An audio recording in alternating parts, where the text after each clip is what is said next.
Is God willing to prevent evil but not able? Then he is not omnipotent. Is he able but not willing? Then he is malevolent. Is he both able and willing? Then whence cometh evil? Is he neither able nor willing? Then why call him God? Epicurus. Within most theistic faith, there is a problem of evil. The Stanford Encyclopedia for Philosophy states that the epistemic question posed by evil is whether the world contains undesirable states of affairs that provide the basis for an argument that make it unreasonable to believe in the existence of God. The quote from Epicurus describes a long-standing thought process regarding the problem of evil within faith. The first line combats the idea of an all-powerful God. In a lot of Christian faiths, there is the belief that God is all-powerful and has the ability to do anything he pleases.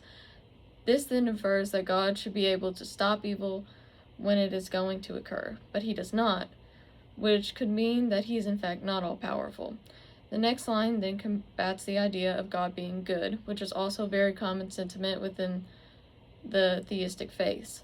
If God is powerful enough to stop evil and he is not willing to, then he is not a good God.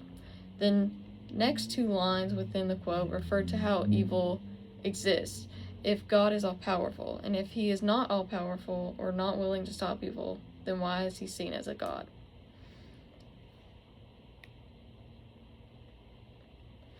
With these points, most people who try to keep their faith try to believe that God is missing one of these three qualities that God has, which the three qualities are usually regarded as all good, all powerful, and all knowing. To keep the faith, some people try to believe that he is without one of these qualities to further make their beliefs more consistent with the text. Some try to believe that he is not all knowing and cannot predict evil, whether moral or natural, but he is still good in his desire to help others with his goodness in his position of knowing. There can also be a stance to think that God is all-powerful and all-knowing, but is not all good, so he allows evil to exist. In this video, I want to highlight the problem of evil within the context of natural evil, and in turn how the presence of natural evil can show us that the Christian God may not be a good one to worship. Natural evil is defined as bad states of affairs which do not result from the intentions or negligence of moral agents. Some examples of moral evil can include earthquakes and tornadoes and tsunamis, things like that. These disasters can cause a lot of suffering and death within the communities they affect. Most natural disasters are not man-made or anyway, or affected by people. So they cannot be explained away by the response that is usually used for moral evils, which the response to moral evils is usually that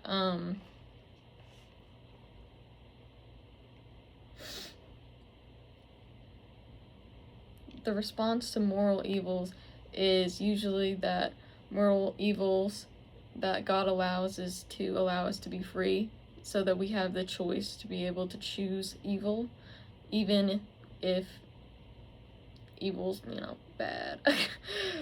We still have that choice and we're free, so that's why we have the object of moral evil, so that we have the freedom to choose that. But that does not explain away natural evils, because humans have nothing to do with it most of the time. He brings up that skips a part. Okay.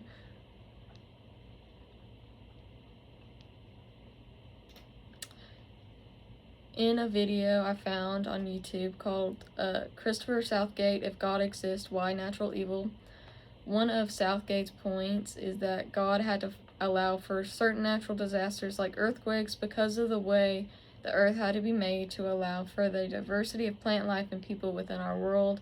He brings up that the earth we live on is the best possible one that God could have created, and the way he created it had to allow for tectonic movement that also resulted in earthquakes.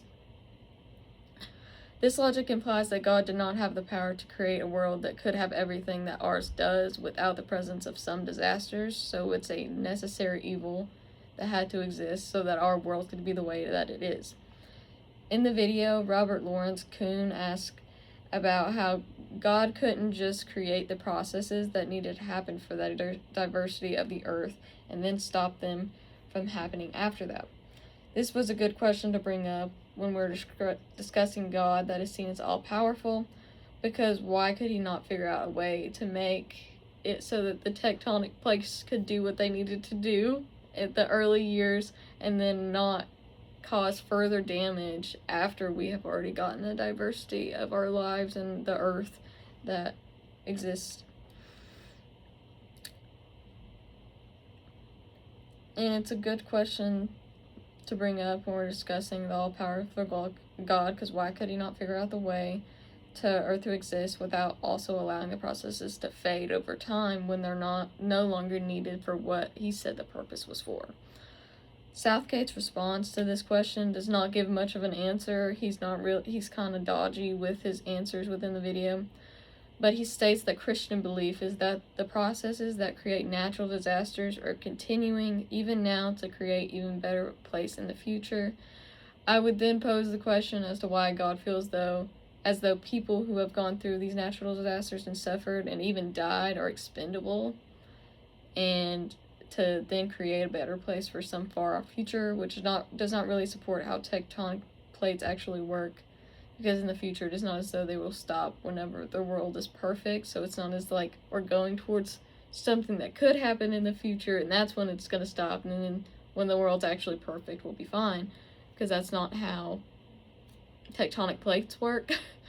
And overall, like, his point really just doesn't make much sense because, like, these people are seen as expendable in these situations because it's like they can die, but then it's not as if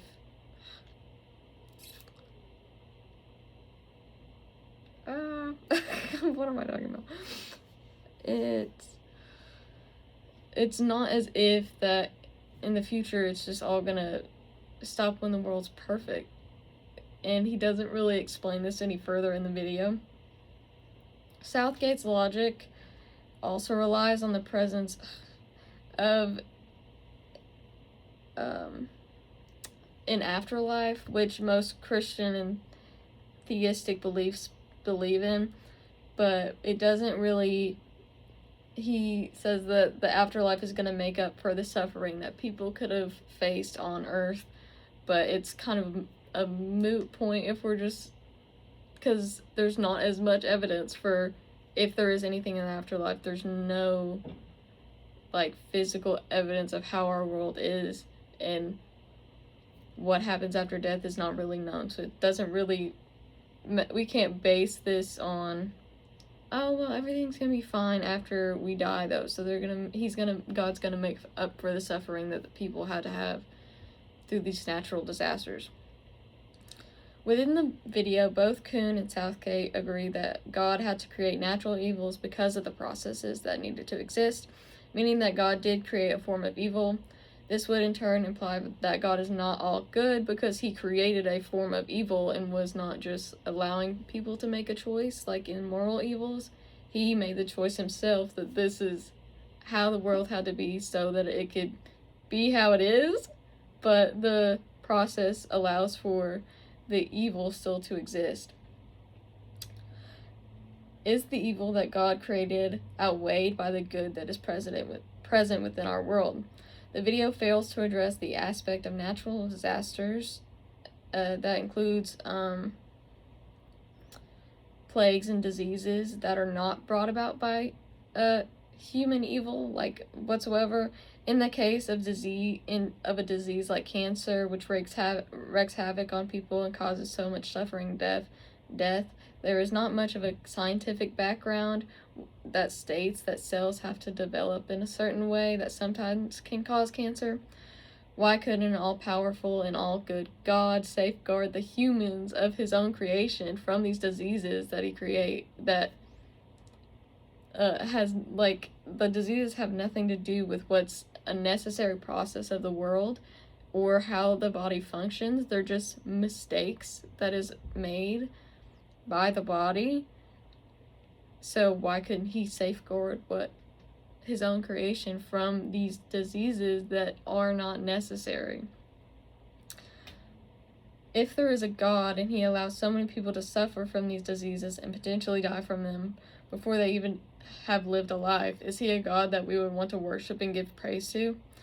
In a world where people commonly say that everything is within God's plan and things happen for a reason, why does God feel the need to make people suffer and die for some greater purpose? It seems as though God treats people like pawns within a game of chess, and like people who, and he doesn't treat people like they all have their own worth. If there is something to be learned through suffering and death within these situations, and that is why God allows these things to happen, then why is it okay for children to have fatal diseases that just teach a greater lesson to someone else? How is that outweighed? How is the badness of someone going through that suffering outweighed by a lesson to be learned? A God that treats individuals as if their only purpose is to teach someone else a lesson or to cause a greater good for someone else is not a God that is doing things for good. This logic seems as though God is playing favorites and sees one life as greater or lesser than another. Does a God that treats people this way really deserve to be worshipped, even if he's the sole creator?